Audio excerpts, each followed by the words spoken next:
Hi everyone, welcome to the LGBTQ Voice.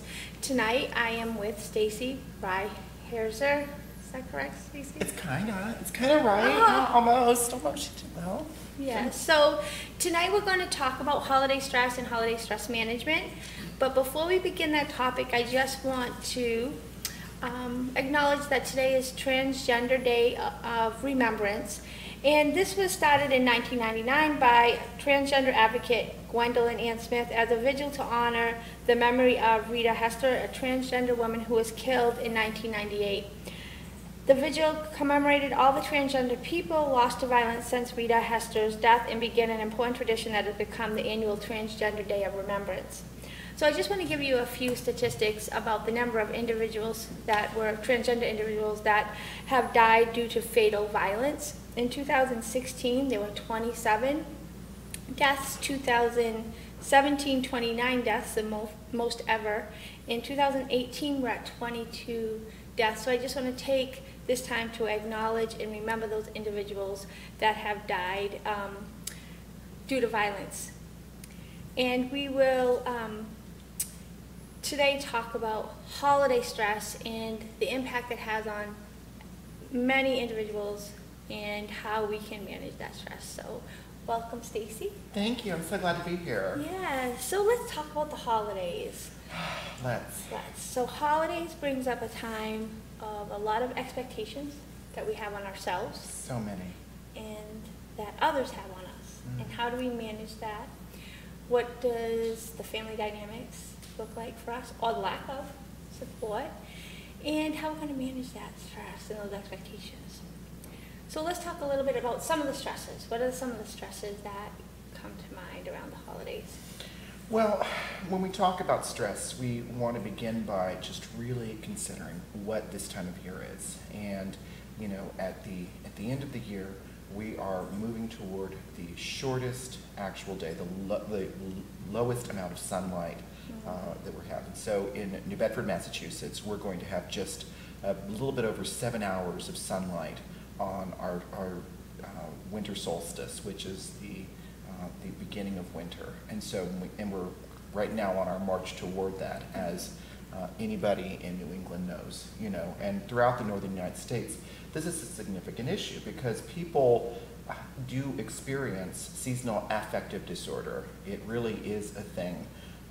We are creatures that very much enjoy our sunlight. We enjoy our conveniences, and when the weather starts to shift dramatically and we start to lose daylight, we begin to we move into some really different spaces, and it's one of those things that begins to feel very isolating. It starts to feel almost confining. It feels just like there's something that's never going to end, and that's just a true thing that's happening right now. And that's just talking about the weather.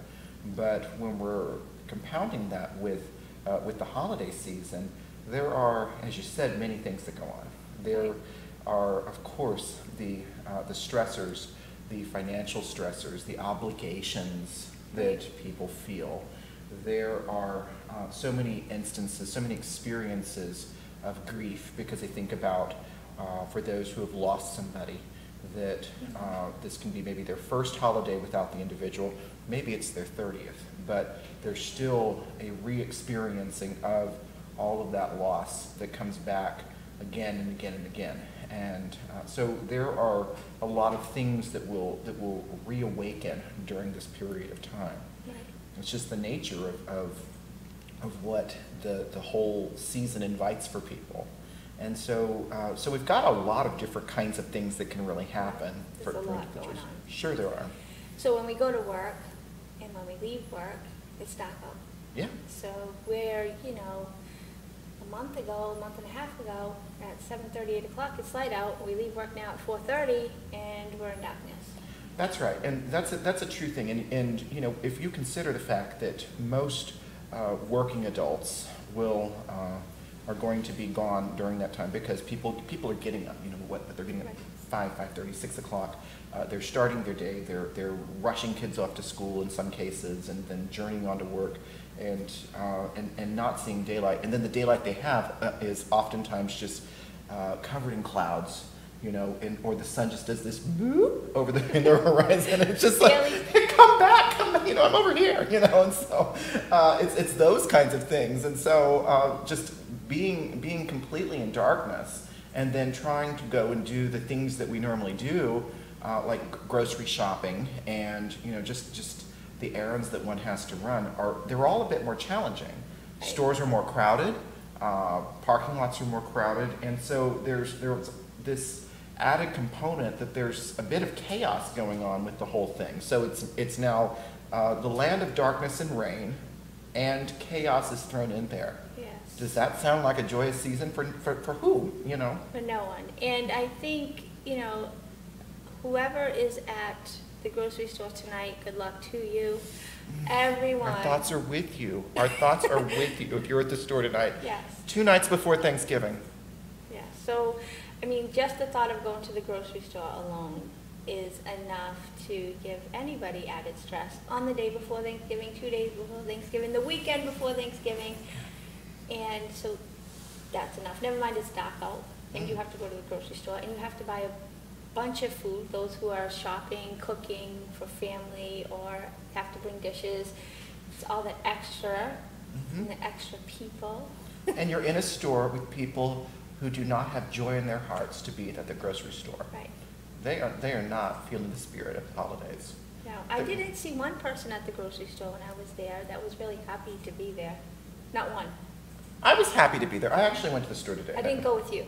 You know what? If you had, you would have had a great time. I would have. You know what? And this is a thing I've had to really learn how to do, and I think this is one of those things that's really very, very helpful.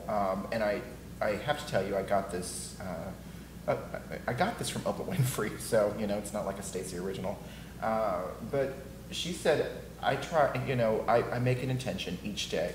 I'm going to find 3 to 5 things to be grateful for that I'm going to see. I'm going to find 3 to 5 things out there in the world. So it's not just the general, I'm grateful for, this home that I have because I'm Oprah Winfrey or any of that kind of stuff. And so it's not just those kinds of things, but it's finding specific pieces. But I consider that, and as an individual, I make a choice. When I go to the store, I get there, and I need to think about the space I've got to be in, and I think about what needs to happen for me to really have a good experience here. And so I'm very big on breathing. I'm very big on meditation, and I've really learned to slow myself down. And so going to the store and being very intentional about it, and really entering it with a space of joy, because this is, there's a privilege. I have an opportunity to go and to buy food. I'm not in a food desert. That's a real thing. There are people who have real deprivation. I don't. I have access to all of these wonderful things. I have nice people there at the store who will sell it to me too. And I'm amongst a lot of other people who also have that privilege. But what the funny thing is that what I notice is that just being gracious, being kind to people at the store, it's amazing what happens. People here really do smile. People really do open up. They're really looking for something. They're looking for an opportunity to really connect and to find spaces of joy. So if I can create joy, if I can be loving to people just because I'm really grateful for the opportunity to be there, then maybe I can go ahead and transform something. And that's, I think, a very helpful approach that's changed how I do things like go to the store, because I wasn't going to let the store be a stress point for me today. So I think it's really hard when you're interacting with someone, if you're positive, it's really hard for them to stay in that negative space too. So if you can give a little bit of that energy back, people sometimes, a lot of times, they can turn around their negative feelings or their stressful feelings if you're giving them some positive energy. I actually was at a grocery store a couple weeks ago, and we were shopping, and the cashier was just so happy and so pleasant. So I went to actually the store manager, and I went to the service desk, asked for the store manager, and I know he did not want to come and see me because he's assuming I have a We complaint. thought you were going to be mad, didn't I'm he? mad He's like, about oh, no, I don't want to something. talk to that blonde lady. And so, Right. So I actually said, this cashier, I want to acknowledge her. She was very helpful, kind, nice, an excellent employee. You should be proud to have her representing your grocery store. And the store manager was really pleased and shocked to get a positive message. So those things really do make a difference. and do you see what you did? Because what you did was you left then that day, no doubt, with a lot of gratitude. Because you're like, I'm really glad I did that. I'm really glad I did that. But also, you did something that no doubt the employee is grateful for, because most people don't take the time to acknowledge. And also the manager, because what a great gift for a manager to hear accommodation for an employee. And that's a wonderful thing. So those are the kinds of things I think that's the kind of giving that we can do. Right. And it doesn't cost anything. It's free. That's It's right. free. That's right. That is the kind of thing that's loving kindness, and that is a very real thing. That is something that we have the ability to provide. And I think that's an important thing. When we start talking about the holidays, we're talking about a season when people get into this notion of what they're supposed to be doing, how they're supposed to be acting, that there are all of these obligations. Obligations are an interesting thing because I have noticed something is that anytime people feel resentment for something that they believe they have to do, Yep. it's not worth doing. It's just not worth doing. If you're going to resent it, it's really not worth doing. Absolutely, and I think people need to take a step back and say, what are my expectations for myself for the holiday, and what are other people putting on me for expectations that I may or may not want to comply with? That's exactly And you don't right. have to. Right, and to be able to make those determinations, I think that's an important piece because when we start thinking about this, and what creates that? Well, so often it's, first of all, this is a season that people tend to associate as one that's particularly costly. You're spending a lot of money and things like that, and so, I don't want to do that kind of thing. I don't want to spend this money. The people feel resentful of that. They feel resentful because their sister who spends all their money, and their sister, oh my gosh, she's just going to buy my kids really expensive stuff. She's going to buy us all stuff, and I really don't have money for her family, and so it's just there's this kind of and then feel guilty because of having to really have this resentment about sister that feels gross to have to name, and then there's also just this unspoken part of it that's the resentment that goes with how people feel about it as a parent and having to spend money on things that they don't necessarily believe their child's going to appreciate. People want to be able to give to their child, but when it starts to feel competitive, that's when it starts to really go into something different. And I think it's an interesting thing when I see parents having to compete. We see a lot of that with Yes. divorced parents Yep. that believe they have to compete and they're having to, and so what started off as something fun and joyous, and I'm going to buy my kid this because my kid's going to really want this, but then they feel like they're having to compete because they know, oh, well, the other parent bought this other gift that was particularly expensive, and so it starts to become this kind of this money war, It loses the value, the meaning when the holiday loses the meaning when we're in that place of I'm buying this because I have to or because what I want to purchase isn't good enough. That's right. And so I think people need to pay attention to what is your intent behind the gift giving? What is your intent? What is the purpose of it? What does that really mean for you? What does that really mean for your family? What does gift giving mean? Is it about the most expensive gift? Is it about a gift at all, really?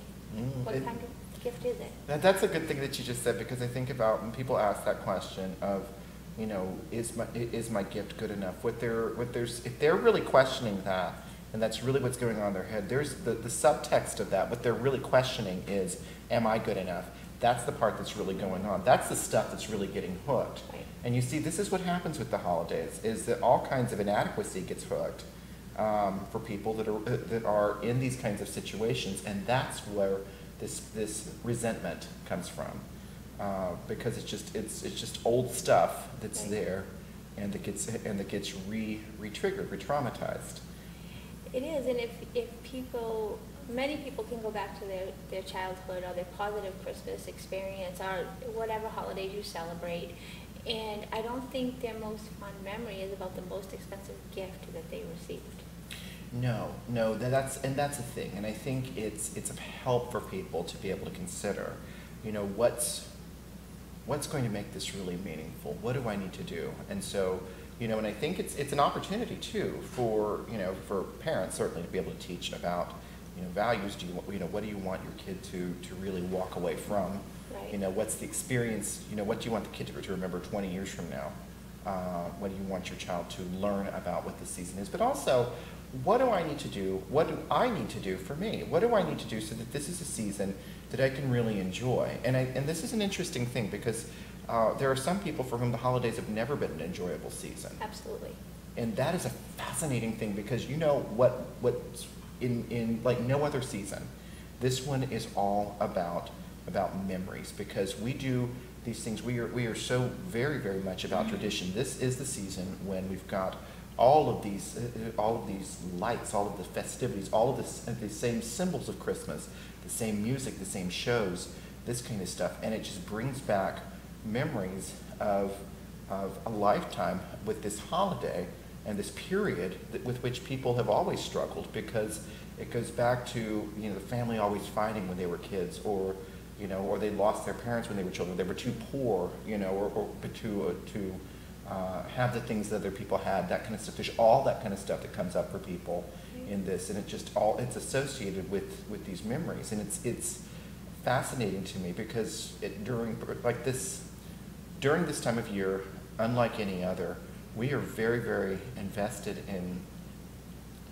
the traditions that we have always done. I think about just the music. I think about things like Rudolph the Red-Nosed Reindeer and Burl Ives' voiceovers as the snowman that's singing about silver and gold, and which, by the way, that really is precious. And so, but it's one of those things, though. That's the same stuff that goes on, and that brings up so many kinds of things for folks. And so, and there's almost a sense of being taunted by these songs, be of good cheer, that kind of thing. It's like, well, I'm not of good cheer, no, it's not the most wonderful time of the year. This is a miserable time of year for me. And so people feel taunted by the holidays if it's a period that has misery associated with it, that has grief, that has all kinds of negative connotations. Then it's not only that there's that stuff itself, but it's also about sort of almost feeling shamed for not being joyous. Yeah, so they're expected to behave in a certain way that doesn't really match how they feel. So they're, again, not allowed to acknowledge their true feelings at the time, right. Which, again, is not really taking care of yourself. If you can't acknowledge your true feelings around something, you have to behave in a certain way. It becomes isolating. Sure it does, because a lack of authenticity is truly isolating. Because I think about what it is when we believe that we need to show up and pretend that we're feeling a certain way when we're not. And I think about how many people have named this. I think about that, I need to do this for my kids, I need to do this for my mother.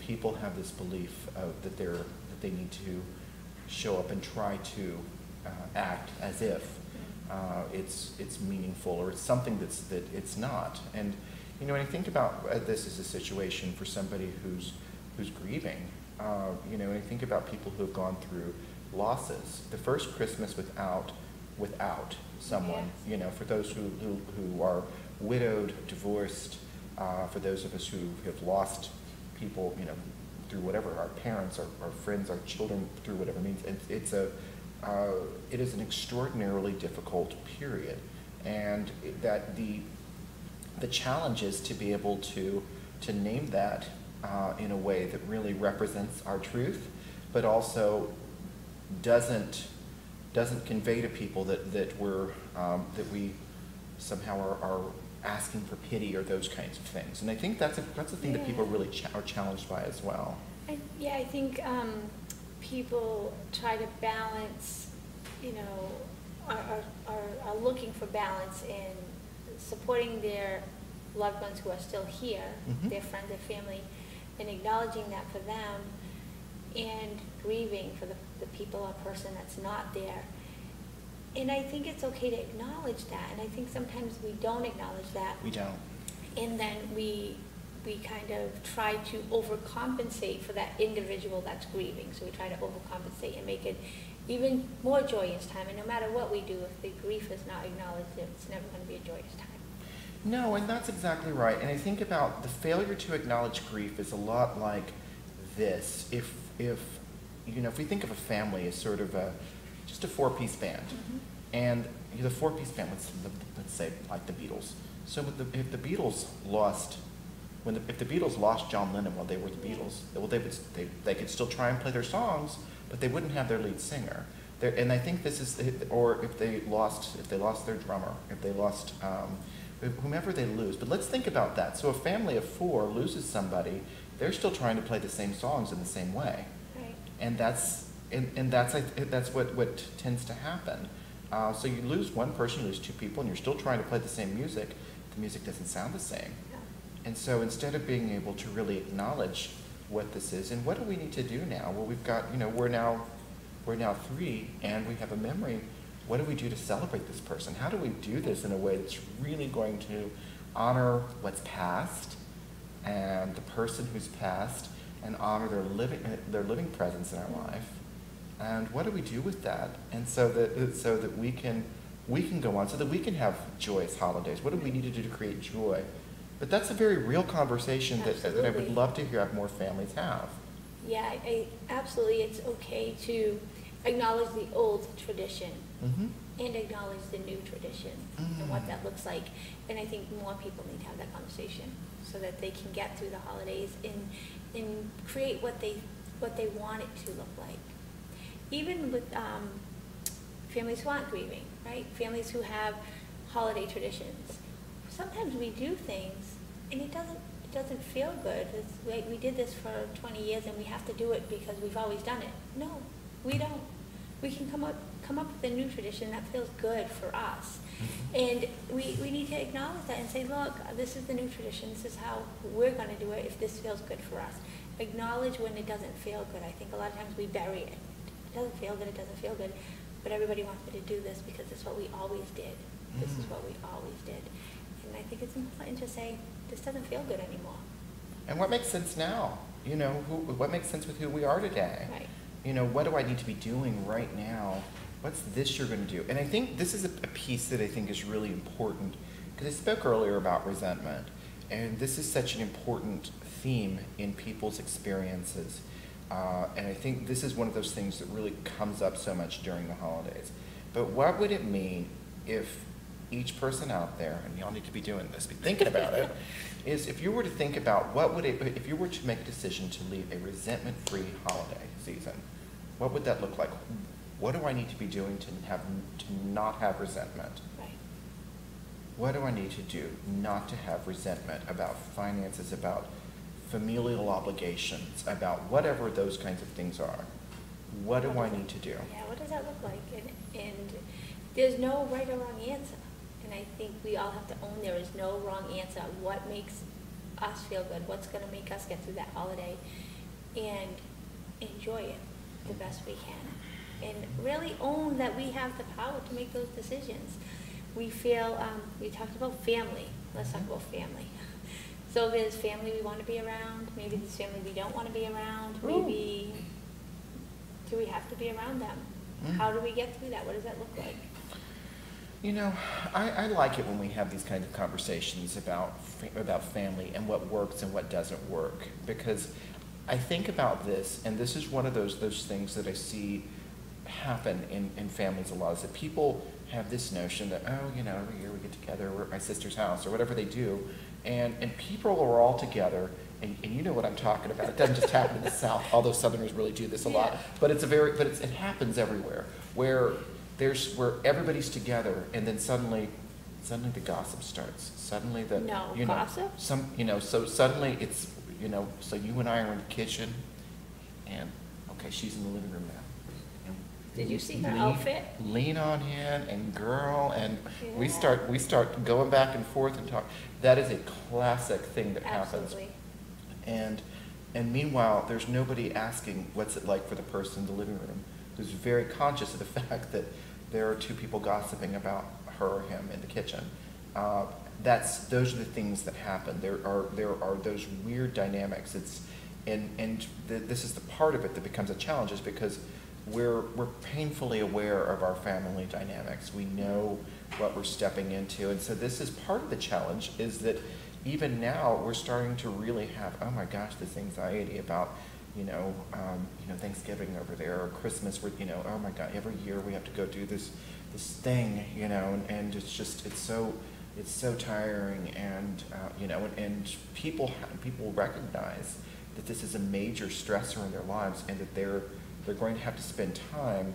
They believe they're going to have to spend time Right. doing something that they don't enjoy doing, telling, oh, what's important to kids, it's important to my mother, whatever those kinds of things are that we say to ourselves, And every time there's a family gathering and those things happen, you and I are in the corner talking about whoever's in the kitchen, Mm-hmm. and then I go in the kitchen and say, oh, do you know what she said about you in the corner? Oh goodness, yes. And it goes on, and it doesn't even end that day, because then you'll be talking about it on the phone call, and then 2 weeks later, and it continues, and that stress carries over.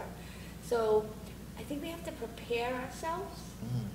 If we're going to attend a family event or any event where we know there are going to be individuals or opportunities that aren't opportunities to be exposed to things that aren't comfortable for us, that aren't just nice.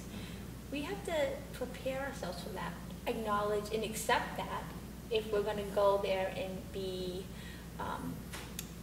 able to be okay with that. So, Yeah, I'm glad that you said it, because we were just a moment ago talking about this how to go to the grocery store at this time of year, and I suggested this notion of loving kindness.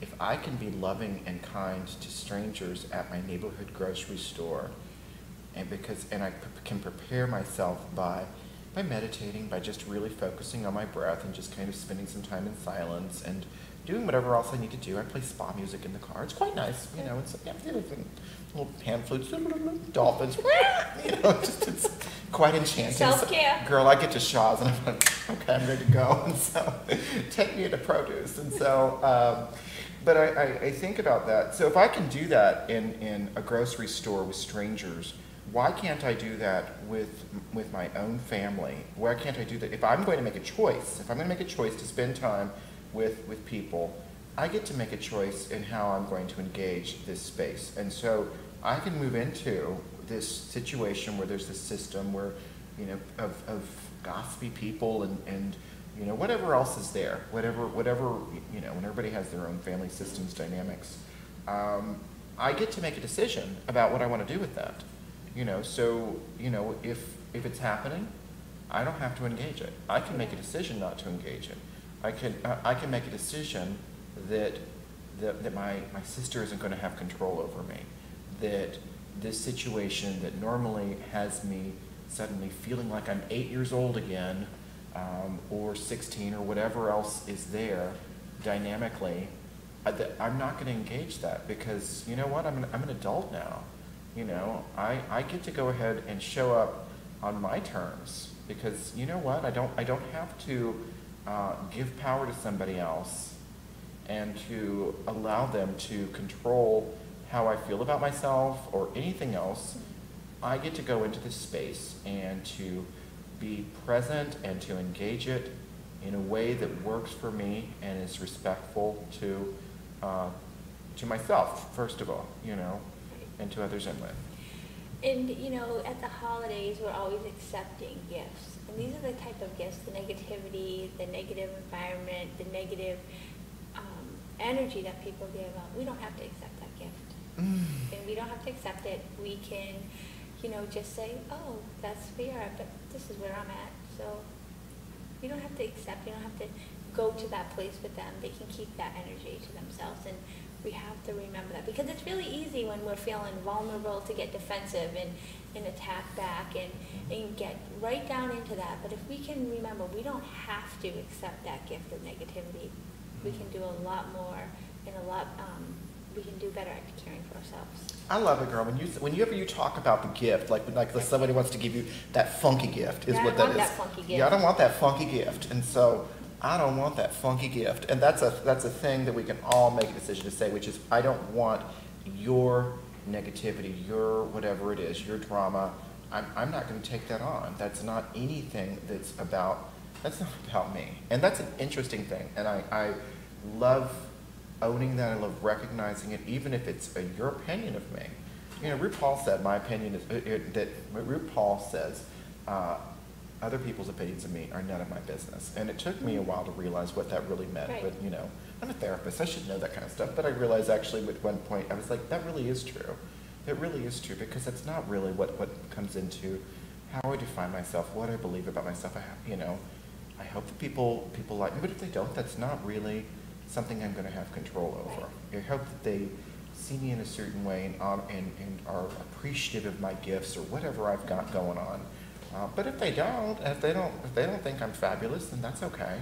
I know that I am, and that's okay, because there are plenty of other folks that I know that really respond in the way that I need them to respond. And so that's a thing to recognize, is that when we look at our lives, we can see those spaces where we really find loving kindness. We can look at our lives and say, I know what it's like to feel loved and to be among loving people.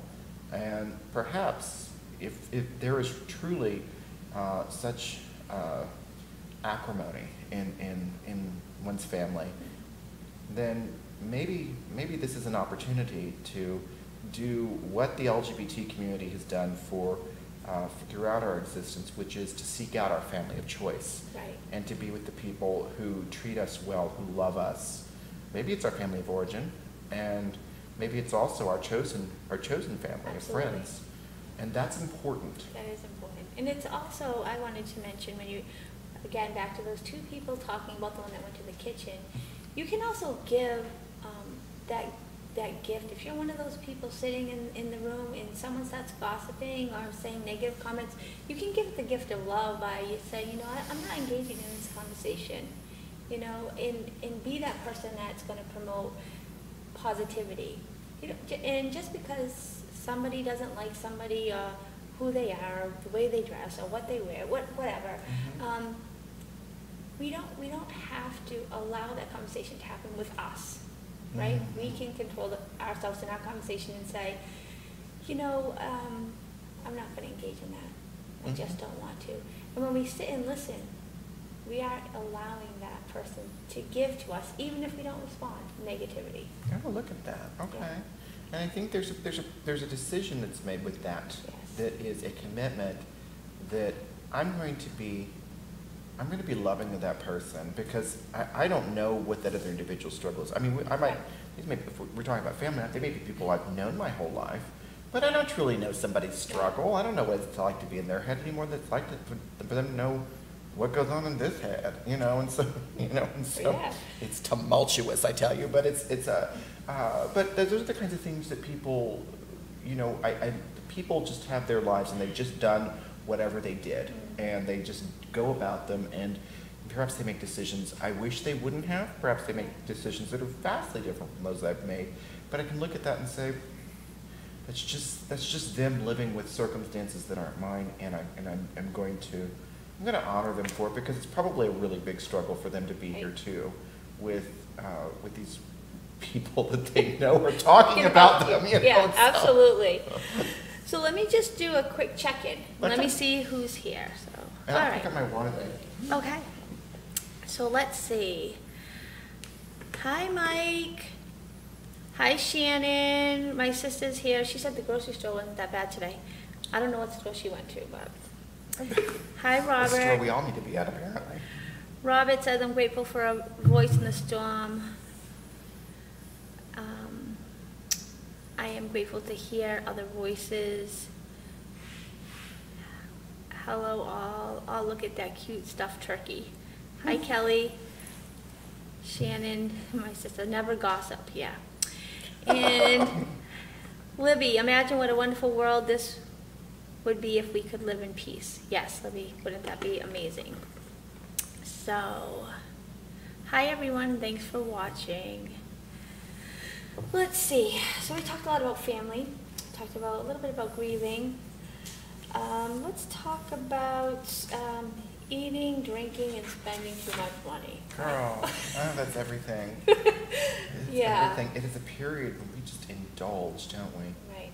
We just get into it. We really do. We are expected to go to party after party after party and bake goodies, right? We have to bring goodies. There's always beverages. We max out our credit cards. Many people max out their credit cards Spend so much money. on things that have what meaning? Right, and that's such an important piece to this because, you know, I'm always fascinated actually by, you know, just by how cleverly Christmas is marketed and how the whole holiday season is marketed. Marketing really fascinates me. It's just kind of just a science, you know, and how it's done and how people are drawn into these kinds of things. And it's an interesting thing because we create these circumstances where it's almost as if we treat these foods in this period of indulgence as one that's, oh, we just do it for this limited time. And so it's because it's just this limited time, well then, oh my gosh, we've got to do it. So it's just, we can only do this now because this is the one time a year when we're going to eat turkey and 6 dozen cookies, you know, and all these kinds of things that people do. When in fact, if we were to slow that down and recognize, wait a second, you know, what's really going on here? You know, what do I need? You know, it goes back to, I think, that question that we were asking a second ago. You know, what needs to happen to return to something of meaning, of peace, of gratitude for this period of time? And Libby, I appreciate that she said, go Libby, this was a good one because you spoke about peace. And what if in addition to what, as I said earlier, about resentment and moving away from resentment, what if I was to approach this with what's going to give me peace? What's going to give me a sense of peace here? And so is it going to be drinking, eating, spending? Is that going to give me peace, or is that going to give me... I don't know about that. I don't know about that either. I don't know about that either. And you kind of going, no, I don't.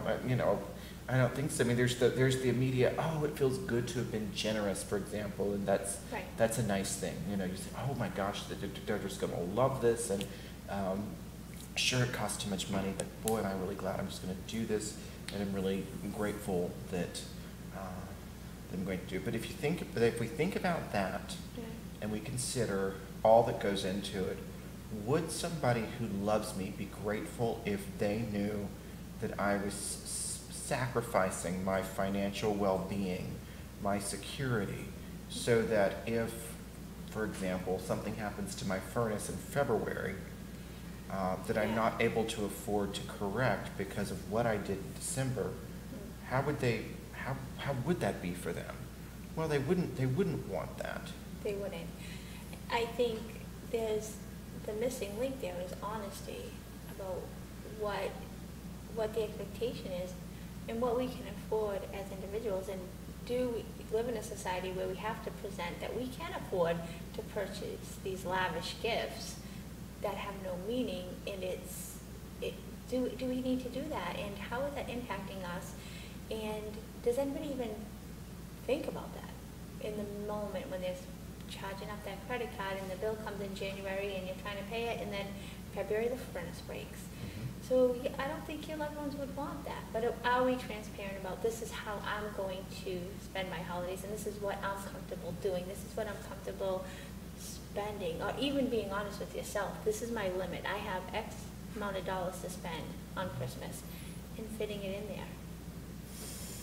When you say that, I think about peace. I think about how much more peaceful it feels to make a decision to say, I would love to be able to give this extravagant gift, but there's something that's probably more meaningful that I can do. And I think I need to just spend some time thinking about that, about what's going to happen, what needs to be to make this something that's going to be more a true gift, because a true gift isn't me sacrificing. The notion of sacrifice is really overrated. Right. So. Are we gonna sacrifice everything about ourselves for December 25th or New Year's Eve or Thanksgiving or Hanukkah or whatever people celebrate? Are we gonna sacrifice all of us, all of ourselves for that? Is that what it's about? Is that what Christmas is about? Is that what the holidays are about? Well, and if people believe that it is, then I think it's probably important to really reconsider the value of that. Right. And I think it's an interesting one because there's a lot of religious tradition has told us that sacrifice is something that is a really good thing, and I think what's happened is that's gotten so corrupted to where people are now sacrificing their own well-being in a way that doesn't really make sense. So, they're not, whereas I think that in, religious traditions, that the notion of sacrifice was much more about, sacrificing, a earthly realm for a spiritual one. Mm-hmm. There's nothing spiritual about going and buying at something Best Buy. No. There's nothing there that's going to give me spiritual well-being. That's not what sacrifice is really supposed to be. Even if it's a lovely gift for somebody else, that's not really what that is. But you also spoke about just the eating and the drinking and the overindulging with that. And does it make sense to do it? And I think, it's one of those things that people have to be clear on what's going to feel right over the long term. How do we pace ourselves with this stuff? And so, does it become a period of binge drinking and binge eating? Are we suddenly doing this stuff because we deprived ourselves of all this for this long period of time, and now we're going to just charge our body up with just all of this massive chemical, from and is that what we're going to do now? Is that where we're really headed?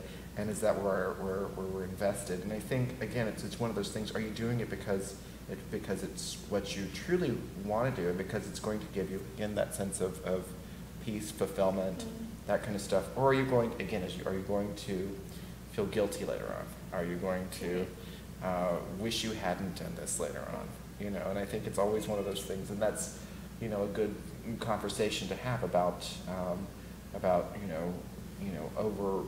doing this stuff excessively, over drinking, overeating, that kind of stuff. Is it going to create a lot of problems for somebody later on if they're just really doing this thing for the holidays? Mm-hmm. So how meaningful is that? Is that what you want? Right. And what does that look like for you the next day? What does that look like for you January 3rd? How do you feel, when the holidays are over? What does that feel like after you've spent 2.5 months, a month, whatever, doing those things, overeating, overspending, overdrinking? How do we feel about it? Right, and that's an interesting thing, because I think that's the thing that people, is that the memory you want to take forward with you?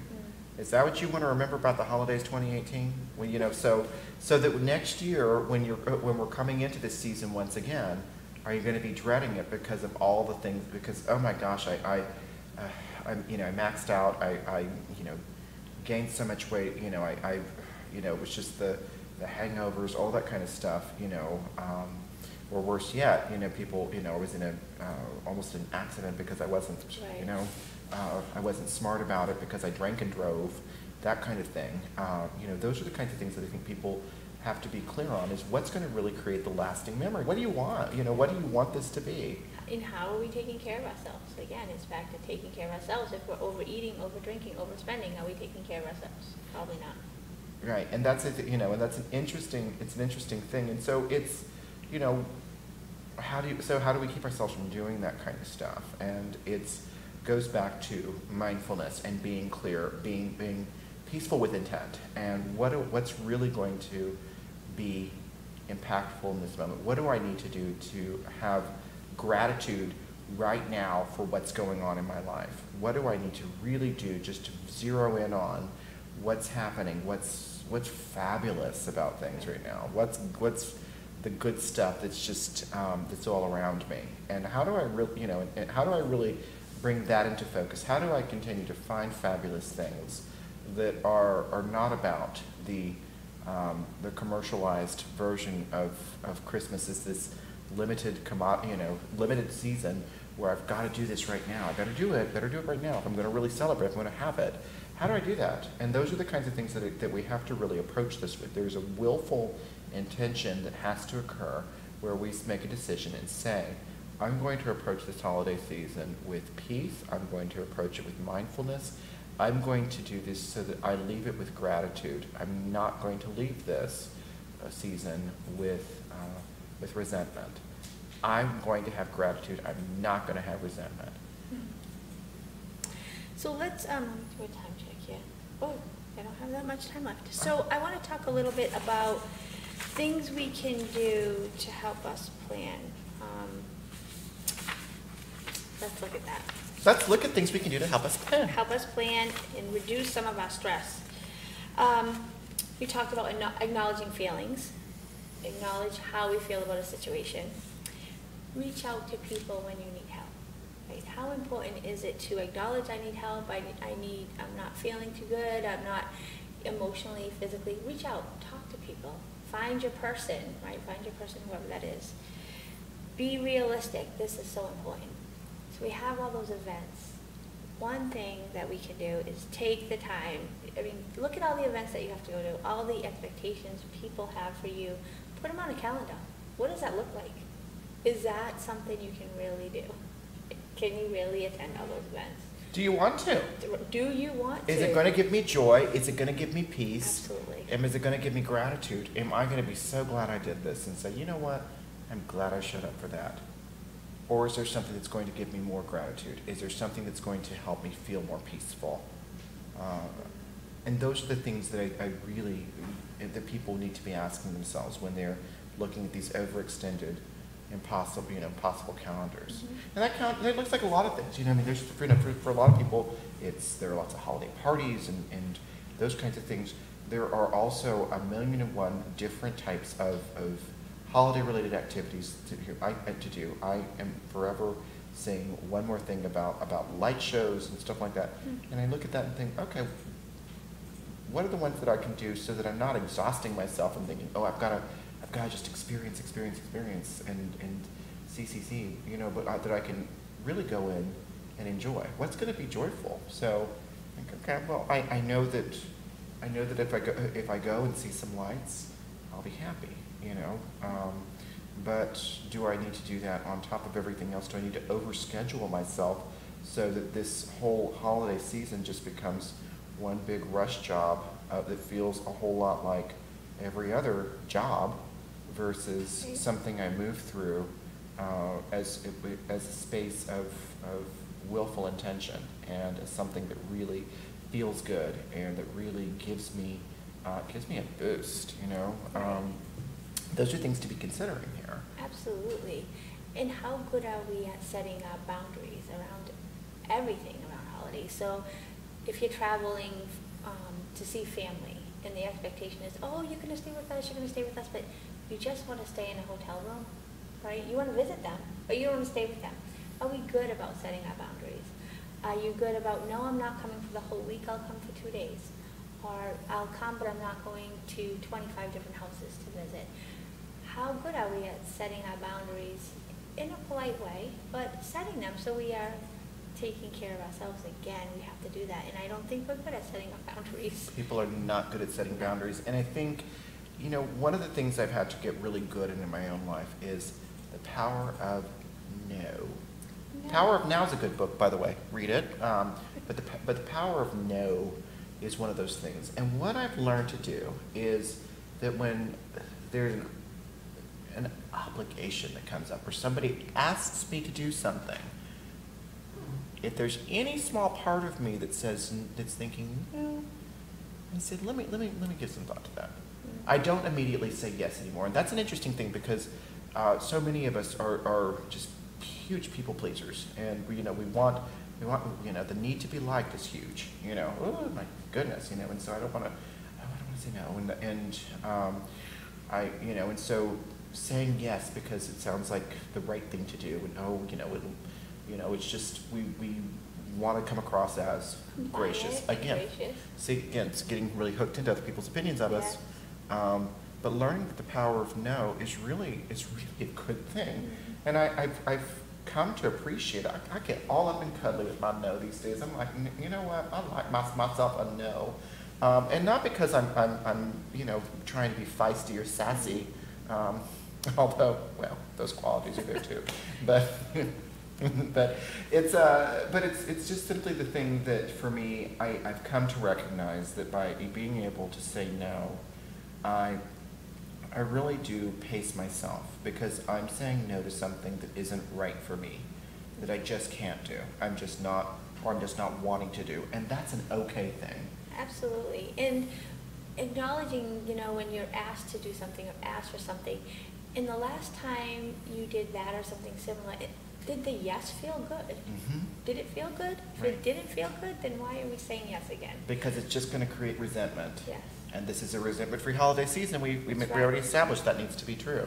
Yes. So if we can say no because it's going to allow us to be resentment-free, that's an okay thing. And if people are frustrated with us or don't like us for saying no, then once again, that's an okay thing. Because if people are going to be angry at us for taking care of ourselves, then that's their right.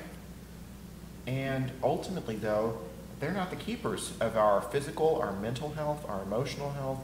We are. We know what we need. We know the rest that we need. We know what's physically, emotionally possible for us. We know what we can commit to psychologically. We know the spaces we want to be in and those we don't.